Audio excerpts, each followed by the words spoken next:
বাংলাদেশ অশান্ত হতেই ভারতে বেড়েছে অনুপ্রবেশের আশঙ্কা। এদিকে বাংলাদেশও বিদেশি নাগরিকদের থাকা নিয়ে কঠোর পথে হাঁটছে। অবৈধভাবে বাংলাদেশে বসবাসকারী বিদেশি নাগরিকদের সময় বেঁধে দিল ইউনূস সরকার। ২০২৫ সালের ৩১শে জানুয়ারির মধ্যে বৈধতা অর্জন করতে হবে। যদি এই সময়ের মধ্যে তারা বৈধ নথির ব্যবস্থা না করেন তবে আইনানুগ ব্যবস্থা গ্রহণ করা হবে। চলতি মাসের শুরুতে স্বরাষ্ট্র মন্ত্রকের বিজ্ঞপ্তিতে বলা হয়েছিল, বাংলাদেশে অবৈধভাবে বসবাস ও কাজ করা বিদেশি নাগরিকদের অবিলম্বে প্রয়োজনীয় কাগজপত্র দিয়ে বৈধতা অর্জন করতে হবে, অন্যথায় আইনগত ব্যবস্থা গ্রহণ করা হবে।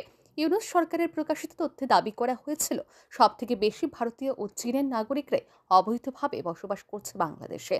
বৃহস্পতিবার স্বরাষ্ট্র মন্ত্রকের তরফে ফের সতর্ক করে বলা হয়, অবৈধভাবে বসবাসকারী বিদেশি নাগরিকদের বৈধতা অর্জন করে থাকতে হবে। ৩১শে জানুয়ারির মধ্যে বাংলাদেশে অবৈধভাবে বসবাসকারী বিদেশি নাগরিকরা যারা থাকছে বা কর্মরত রয়েছে তাদের বৈধ কাগজসহ ভিসা গ্রহণ করতে হবে, না হলে তাদের বিরুদ্ধে আইনগত ব্যবস্থা গ্রহণ করা হবে। এর জন্য সংশ্লিষ্ট দপ্তরগুলিকে সহযোগিতা করার জন্য অনুরোধ করা হয়েছে।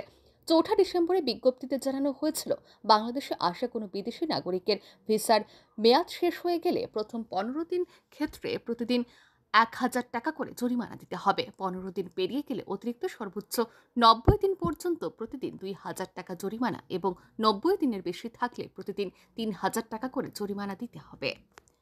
ব্যুরো রিপোর্ট, আর ই নিউজ।